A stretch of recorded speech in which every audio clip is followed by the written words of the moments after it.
Saudara Gubernur Jawa Barat Deddy Mulyadi berencana mengirim siswa yang bermasalah ke sekolah militer. Deddy Mulyadi menyebut Pangdam 3 Siliwangi sudah menyiapkan barak untuk program tersebut. Gubernur Jawa Barat Deddy Mulyadi akan mengirim siswa bermasalah tinggal di barak militer. Deddy bilang tujuannya untuk mengubah pola hidup siswa agar lebih disiplin. Namun Deddy menegaskan, siswa dikirim ke barak bukan untuk pendidikan militer. Status pelajarnya tidak akan hilang. Mereka tetap statusnya adalah pelajar SMPA, SMAB, dan kemudian tetap mereka belajar sebagaimana biasa, tapi pola hidup yang dirubah. Satu, misalnya jam tidurnya harus jam 8, itu kan susah tuh. Kalau di rumah nggak bisa. Dan tidak ada pelatihan militer. Jadi masuk barak militer bukan latihan perang-perangan, bukan. Membantu membangun kesehatan pikiran, kesehatan mental, dan kesehatan raga mereka agar mereka menjadi anak-anak yang bugar. Tetap belajar di sekolah, tetap belajar, mereka tetap melaksanakan kegiatan belajar mengajar, gurunya mengajar di sekolah. Cuman bedanya mereka melaksanakan kegiatan itu di areal komplek militer atau Polri. Nanti ada ruang kelasnya, nanti ada guru yang dari sekolah di mana dia asal untuk berkunjung, nggak ada problem apapun. Kepala Dinas Penerangan Angkatan Darat Brigjen TNI Wahyu Yudayana mengatakan pihaknya siap membantu Pemprov Jabar terkait rencana Gubernur Jawa Barat Deddy Mulyadi yang akan mengirim siswa bermasalah ke barak militer. Melalui pesan tertulis, Wahyu mengatakan sudah ada beberapa wilayah yang direncanakan sebagai tempat pelaksanaan sesuai pertimbangan Pemprov Jabar, meski belum mencakup seluruh wilayah di Jawa Barat. Menurut Komisi Perlindungan Anak Indonesia, selain anak yang diberi pendidikan khusus, keluarga juga harus dibekali agar usai tinggal di barak, anak tidak kembali pada kebiasaan lama. Selama ini kan model rehab itu kan ada 6 bulan ya. 6 bulan dan memang dalam catatan KPAI 6 bulan itu tidak cukup gitu ya. Apalagi keluarga tidak disiapkan gitu ya. Jadi ini tentu harus dibenahi, hulu hilir harus dibenahi gitu ya. Hulunya bagaimana pasca reintegrasi atau pengembalian pada orang tua, keluarga harus siap juga gitu ya. Harus juga diperhatiin soal pendidikannya juga gitu ya. Jangan sampai anak-anak kita dengan situasi itu hak-hak lainnya terabaikan. Nah, oleh sebab itu saya kira ini harus dilihat lebih utuh ya problemnya, dan termasuk juga tadi keluarga harus disiapkan juga gitu ya. Gubernur Jawa Barat Deddy Mulyadi bilang, siswa bermasalah akan tinggal di barak militer selama 6 bulan hingga 1 tahun. Langkah ini diambil Deddy karena problem seperti tawuran dan geng motor kerap terjadi dan tidak ada solusi. Tim Liputan Kompas TV. Apakah mengirim siswa ke barak militer bisa menjadi solusi untuk mendisiplinkan siswa yang bandel? Kita bahas malam hari ini bersama Lalu Hadrian Irvani, Wakil Ketua Komisi 10 DPR. Malam, Pak Lalu. Selamat malam, Mbak Audrey. Ada juga Ubaid Matraji, Koordinator Nasional Jaringan Nasional Pemantau Pendidikan Indonesia atau JPPI. Malam, Mas Ubaid. Selamat malam, Mbak Audrey. Dan juga akan segera bergabung ada Al-Araf, peneliti imparsial. Dan selamat malam, Mas Al-Araf. Ya, kami juga. Selamat malam, Mbak. Selamat malam. Boleh dinyalakan videonya, Mas. Kami juga sebenarnya sudah mengundang Gubernur Jawa Barat dan perwakilan dari Pemprov Jabar, tapi sampai kini belum bisa memenuhi undangan kami. Saya mau pertanyaan pertama langsung kepada Mas Ubaid dulu. Mas Ubaid, setujukah Anda ketika ada wacana menjadikan siswa yang bandel ini untuk masuk wajib militer agar menjadi pribadi yang baik? Jadi sampai hari ini ya, tidak ada kajian ataupun tidak ada hasil penelitian yang menunjukkan bahwa pembelajaran akan cara-cara militeristik itu jauh lebih efektif daripada pembelajaran yang ada gitu ya. Jadi kami melihat justru ini langkah yang sangat instan, itu tiba-tiba, tidak melalui diskusi dan juga kajian yang panjang. Kami mengkhawatirkan justru ini anak-anak menjadi kelinci percobaan gitu ya, yang seharusnya ini harus disikapi dengan serius. Karena kita tahu bahwa soal tawuran, soal geng motor yang melibatkan anak-anak ini bukan kejadian hanya tahun ini, tapi ini masalah lama yang tentu harus dikaji secara mendalam, dikaji secara serius, sehingga strategi intervensinya tidak bisa menggunakan hanya satu pihak, kemudian secara instan, kemudian faktornya itu seakan-akan satu. Gitu ya. Jadi dalam artian bahwa Mas Ubaid ini menilai ketika anak-anak yang bandel kemudian diwajibkan untuk wajib militer ini tidak menjamin juga anak ini akan menjadi baik begitu? Tidak menjamin, ya kan? Karena kita tahu kedisiplinan yang diterapkan dengan cara-cara pendidikan ala militer, dengan kedisiplinan yang diterapkan di sistem pendidikan sipil itu sangat jauh berbeda, gitu ya. Kalau menggunakan pendekatan militer itu adalah hanya kepatuhan murni ya terhadap takut terhadap sanksi, takut terhadap pimpinan. Jadi ketakutan terhadap sanksi gitu ya. Tapi penyadaran akan kedisiplinan dalam sistem pendidikan sipil itu berbeda. Kalau yaitu gitu kita menggunakan pendekatan disiplin positif gitu ya. Dan itu jauh sekali kita dalam disiplin positif tidak menggunakan sanksi-sanksi, tapi bagaimana membangun kesadaran anak-anak untuk mereka memahami apa. Berarti artinya adalah dikiranya ini rasanya wacana ini kurang tepat begitu ya. Saya mau tanyain ke Pak Lalu. Pak Lalu, menurut dari Anda sendiri dan teman-teman di DPR ini sama juga sepakat bahwa rasanya sih soal-soal wajib militer ini tidak tepat nih untuk mendisiplinkan anak. Ya, Mbak Audrey, jadi pertama niatan dari Kang Deddy Mulyadi ini sebenarnya bagus niatannya ya kan. Ya tentu kalau dibilang terlalu tergesa-gesa, ya saya juga mengatakan terlalu tergesa-gesa tanpa ada diskusi dengan melibatkan para pemangku pendidikan lah. Nah, oleh sebab itu kita juga perlu pertanyakan dan klasifikasi kategori nakal yang dimaksud oleh Kang Deddy Mulyadi itu seperti apa? Apakah siswa ini terjerat narkoba, siswa ini termasuk di dalam geng motor, siswa ini terjerat candu judi online. Nah ini kan harus ada penjelasan yang termasuk di dalam kata nakal tadi. Nah kemudian ketika siswa-siswi ini dikirim ke barak militer, kurikulum yang digunakan apa? Apakah di sana mereka hanya mendapat pelatihan fisik, pelatihan kedisiplinan dan sebagainya, atau mereka ini kan siswa yang harus belajar di sekolah, yang harus mendapat pelajaran ilmu pengetahuan sebagaimana layaknya siswa-siswi yang lain kan seperti itu. Ini juga harus dijelaskan oleh Kang Deddy Mulyadi.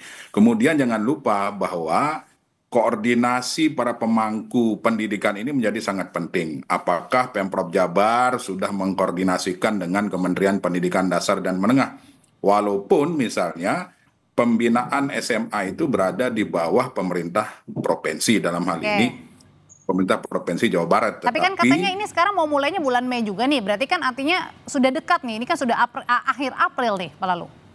Ya tentu kami menyarankan agar semua stakeholder pendidikan ini diajak diskusi seperti orang tua, kemudian guru, sekolah. Apakah sudah sedarurat ini kondisi di Jawa Barat?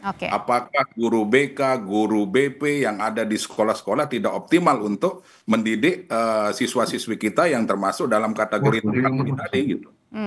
Saya mau nanyain ke Mas Al-Araf. Mas Al-Araf, kalau dari pandangan Anda sendiri sebenarnya urgent banget nggak sih dengan wacana wajib militer, atau sebaiknya tadi apakah dipertanyakan kenapa tidak dikembalikan lagi ke sekolah? Apakah tidak kurang berperan mungkin fungsi dari guru BP?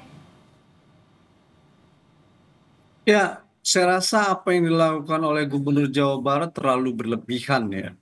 Karena persoalan tentang siswa nakal itu definisinya apa dan bagaimana itu kompleks gitu loh. Buat saya pendidikan itu sebuah proses menjadi yang tidak bisa dilakukan dalam 1, 2, 3 bulan gitu. Karena dia membangun karakter, apa yang dibangun adalah aspek kognitifnya gitu. Membangun ruang aspek kognitif di dalam membangun karakter siswa itu sebuah proses yang panjang, dari dia SD sampai di SMP sampai di SMA, sehingga tidak bisa membangun karakter yang baik atau membangun sumber daya manusia yang berkualitas hanya dengan melakukan pendidikan di barak militer gitu, dengan dianggap mereka nakal gitu. Nah, Mas Saya rasa Al-Araf, itu sebuah kekeliruan yang jelas gitu. Karena barak-barak militer itu difungsikan untuk melatih militer dalam kerangka militer menjalankan tugas fungsi militer nah gitu. kalau Sehingga misalnya memasukkan kalau misalnya tadi dibilangnya dengan mendisiplinkan seperti contohnya tadi Kang Deddy bilang mungkin memajukan jam tidurnya jadi lebih baik begitu sehingga anak ini juga sudah terbiasa untuk waktu tidur saja ini tidak larut kemudian bangun pagi itu mungkin yang mau cara Kang Deddy untuk mendisiplinkan anak. Mas Al-Araf? ya ya itu sesuatu hal yang sesungguhnya dibangun dalam ruang keluarga pada satu sisi. Yang kedua, karena keluarga menjadi instrumen pertama di dalam membangun karakter tuh ya. Yang kedua adalah dalam sistem pendidikan yang berjenjang gitu. Dan tidak bisa kemudian memaksakan sesuatu hal dengan cara-cara yang militeristik terhadap siswa dengan seolah-olah dengan disiplin bangun pagi dan lain sebagainya persoalan selesai. Tidak gitu loh. Karena ketika mereka terpaksa dalam ruang tersebut, justru yang terjadi adalah resistensi itu. Bukan kesukarelaan tuh, tapi kepaksaan. Ketika keterpaksaan itu terjadi, tentu akan timbul resistensi. Dan itu mungkin dalam jangka pendek bisa, seolah kemudian nanti setelah selesai dari situ mereka disiplin. Oke. Tetapi belum tentu juga, bisa jadi nanti kemudian justru mereka dendam karena dipaksakan untuk melakukan hal-hal yang mereka tidak inginkan. Karena tidak ada kesukarelaan, yang ada pemaksaan gitu. Banyak program-program pelatihan kayak begitu, seperti komponen cadangan dan lain sebagainya, yang kemudian terkesan dipaksakan yang terjadi justru kontradiktif dengan agendanya. Saya khawatir kemudian mereka justru menjadi kontradiktif dan semakin melakukan perlawanan terhadap hal itu. Dia tidak menjawab. Gitu. Buat saya yang menjawab itu justru bagaimana memastikan ruang sistem pendidikan, membangun ruang aspek kognitif yang baik, dengan membangun ruang-ruang pendidikan yang jauh lebih baik. Dan keluarga menjadi tumpuan penting di dalam hal itu, bukan dengan memaksakan cara-cara militeristik di barak militer.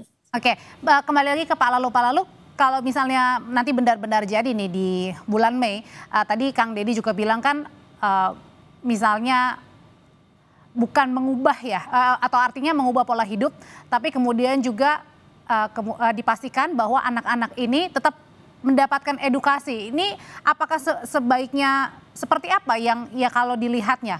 Apakah tetap harus wajib militer, kemudian juga siswanya kemudian nanti pada saat jam sekolah ya jam sekolah, atau gimana ini? Atau juga Pak Lalu sendiri masih bingung nih mekanismenya? Ya, karena tidak ada penjelasan yang detail terkait dengan kebijakan yang akan segera diumumkan oleh Kang Deddy ini, ya tentu kita masih meraba-raba juga kan seperti itu. Tapi di dalam Undang-Undang Nomor 8 Tahun 2022 tentang bela negara, di pasal 6 itu sudah jelas tercantum bahwa pendidikan bela negara itu, materi pendidikan bela negara itu sebenarnya sudah ada mulai berjenjang dari PAUD, kemudian TK, SD, SMP, SMA. Nah, seandainya Kang Deddy menggunakan hal itu sebagai salah satu acuan, ya tentu harus dijelaskan juga kepada masyarakat, harus dijelaskan juga kepada wali murid, harus dijelaskan juga kepada pihak sekolah, dan tentunya harus berkonsultasi dengan Kementerian Pendidikan Dasar dan Menengah. Tadi saya komunikasi dengan Pak Menteri Dikdasmen bahwa belum ada komunikasi antara pemerintah di Jawa Barat dengan Kementerian Pendidikan Dasar. Artinya kalau belum ada komunikasi seharusnya belum bisa dilaksanakan? Tidak juga, karena memang kewenangan operasional SMA itu berada di pemerintah provinsi. Kenapa komunikasi ini menjadi penting? Karena jangan sampai kebijakan ini menabrak kurikulum yang sudah ada. Contoh misalnya sekarang tidak mudah loh membayangkan ketika siswa-siswi yang tergolong nakal itu dimasukkan ke daerah, kemudian mereka mau ngapain? Lalu hanya sekedar membuat mereka tidur jam 8, bangun sebelum subuh, ya, di rumah juga bisa kan seperti itu.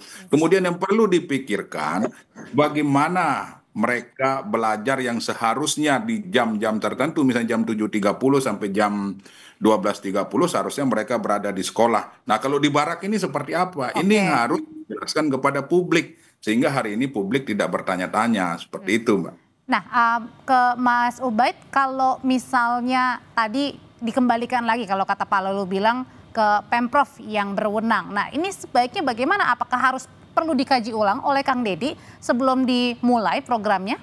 Dan apakah juga ini harus mengklasifikasikan kategori nakal ini usia berapa sampai berapa dan yang mana nih?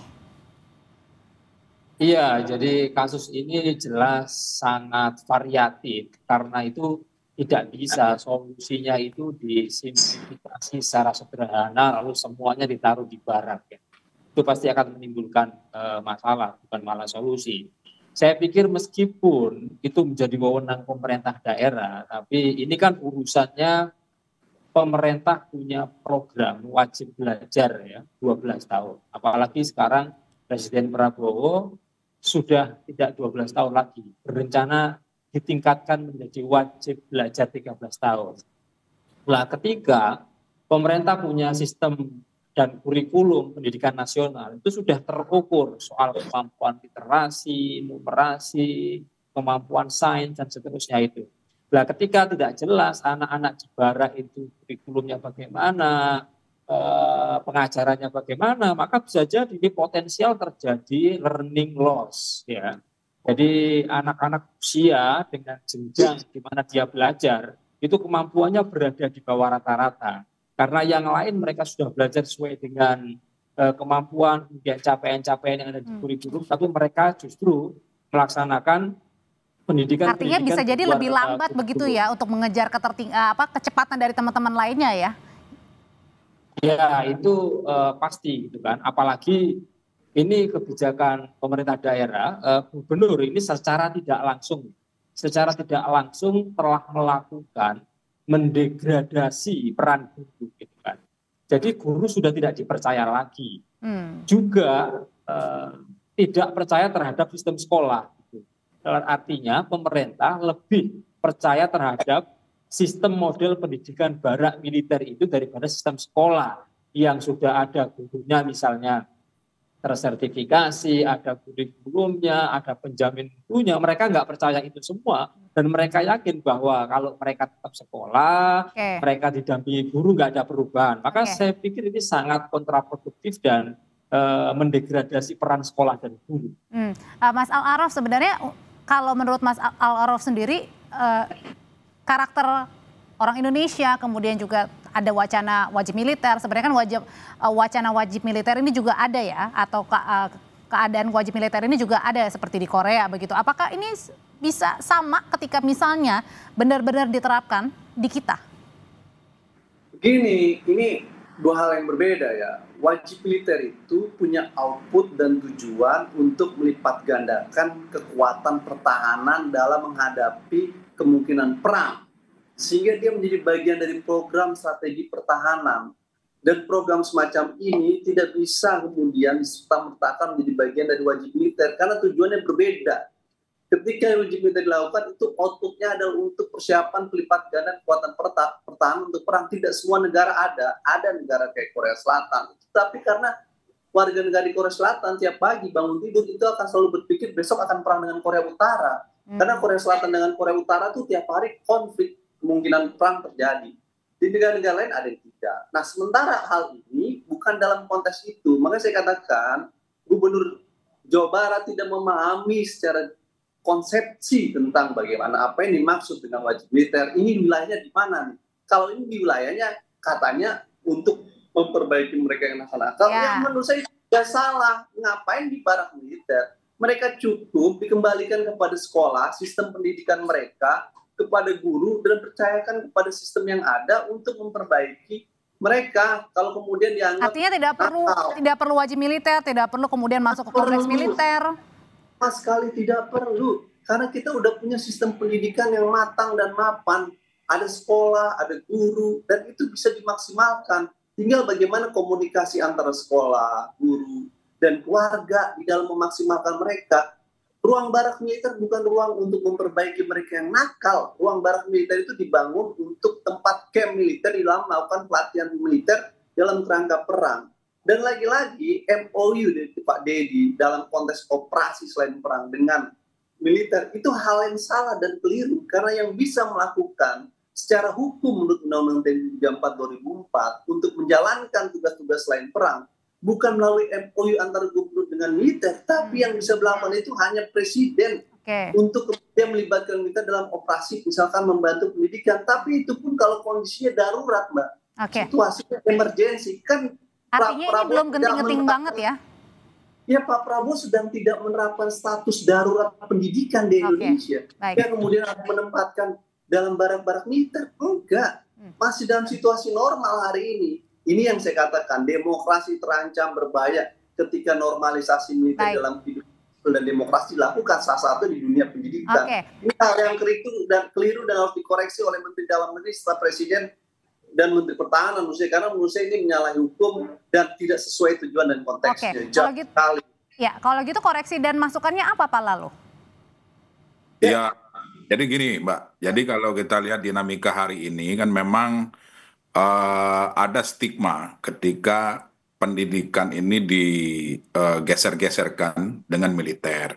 Nah, jangan sampai nanti stigma ini terus berkembang tanpa ada penjelasan dari Kang Deddy Mulyadi. Jadi saran kami di Komisi 10 itu sebaiknya diskusikan kembali dengan seluruh pemangku pendidikan, seluruh stakeholder pendidikan, libatkan guru, libatkan orang tua, libatkan kemudian pemangku-pemangku pendidikan lainnya, agar betul-betul niatan, saya yakin niatannya Kang Deddy ini baik sebenarnya, ingin menciptakan generasi unggul Jawa Barat, kemudian mencegah geng motor yang tidak pernah bisa teratasi selama ini, yang notabene adalah siswa-siswi kita ternyata lebih banyak dibanding mereka-mereka yang sudah lulus SMA. Tetapi lagi-lagi caranya ini yang perlu kita diskusikan bersama-sama. Siapa tahu nanti dari hasil diskusi itu ditemukan formula yang lebih bagus ketika ini diterapkan di Jawa Barat dan berhasil, bisa jadi menjadi suatu proyek percontohan nasional yang bisa diikuti oleh daerah-daerah lain. Tapi saya sepakat dari Mas Ubaid, masalah Arab tadi, itu bentuk kegelisahan dari kita semua yang hari ini memang belum dijelaskan secara rinci bagaimana mekanisme pembelajarannya, gurunya seperti apa, dan seolah-olah termasuk juga kategori nakal ini, nakal yang bagaimana ya? Iya, harus dijelasin Mbak, nakal ini seperti apa, kan banyak kategorinya. Nakal karena narkoba, tentu treatmentnya berbeda. Nakal karena geng motor, nakal karena judi online, treatmentnya berbeda-beda, tidak mungkin disatukan dalam satu barak militer. Dan pertanyaannya, mau ngapain di barak militer itu gitu? Kan ini menjadi pertanyaan besar kita hari ini gitu. Jadi saran saya, koordinasi, konsultasikan dengan Kementerian Pendidikan Dasar dan Menengah, bila perlu rembuk bareng seluruh stakeholder pendidikan untuk merumuskan formula yang terbaik. Kalau ternyata lebih bagus tidak di barak militer, ya gunakanlah yang lebih bagus itu dibanding memaksakan diri untuk ke barak militer. Seperti itu, Mbak. Pak Lalu terima kasih, Mas Ubaid terima kasih, dan Mas Alaros terima kasih untuk pandangannya di Sapa Indonesia malam hari ini. Terima kasih, Pak Audrey.